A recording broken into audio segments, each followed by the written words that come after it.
Clever, gifted, and handsome. Very Hollywood. That was scary. Macaulay Culkin on acid. Let's put them back in the toy cupboard. Sensational.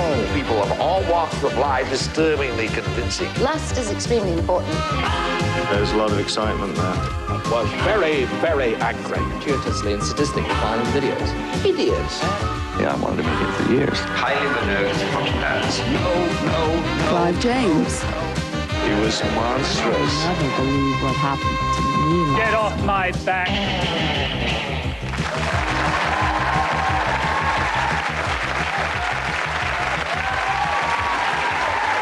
Welcome.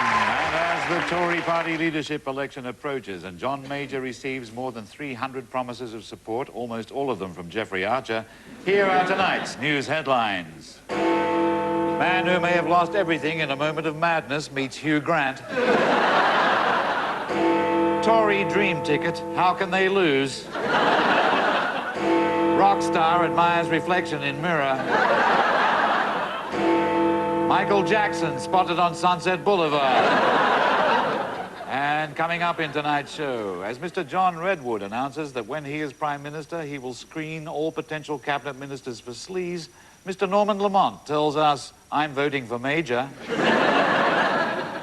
As Michael Jackson's managers suggest that Michael be given a knighthood, the Queen tells us, I'll give it serious consideration. The so-called shock news of John Redwood's bid for the Tory leadership came as no shock to this programme. We predicted it shortly after he was appointed Welsh Secretary when he visited Wales for the first time and apparently joined in singing the Welsh national anthem. But our trained lip readers knew what he was really singing.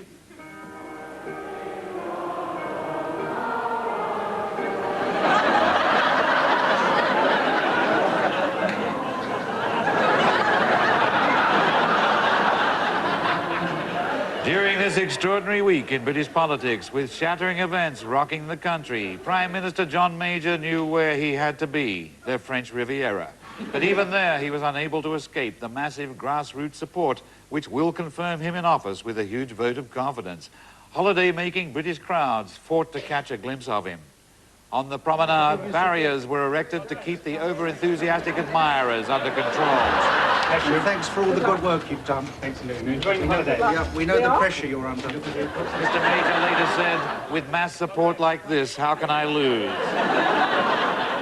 Tory leadership contender Mr. John Redwood made a new bid for popularity yesterday.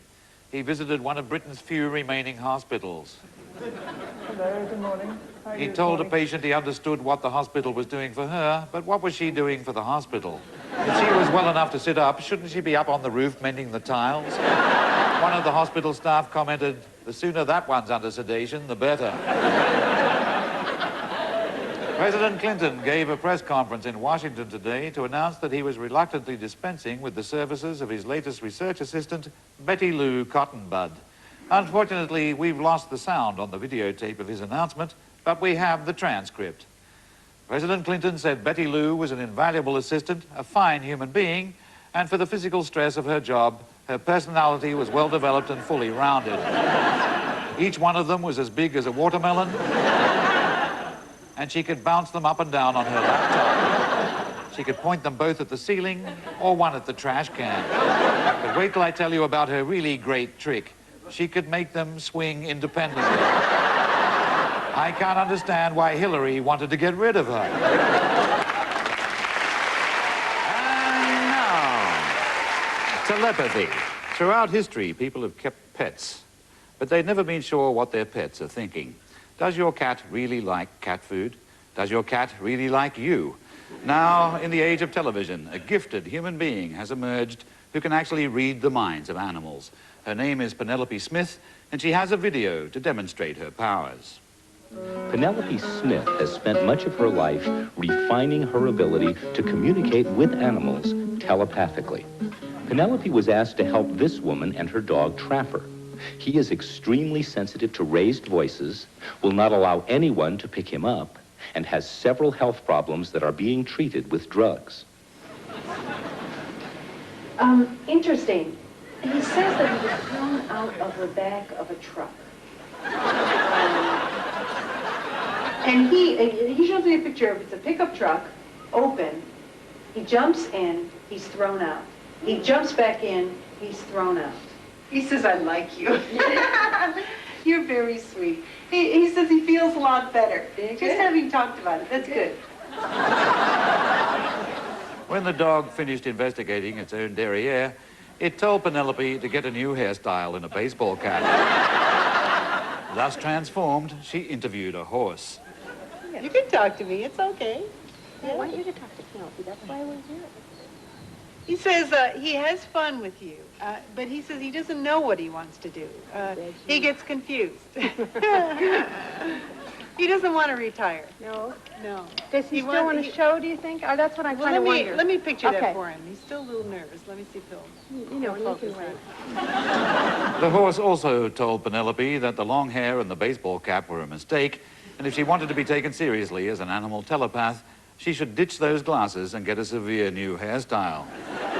So I find the more I communicate with animals and trees and rocks, believe it or not, and the planet Earth and everything around me, the more life seems full, rich, deep, loving, kind, wise.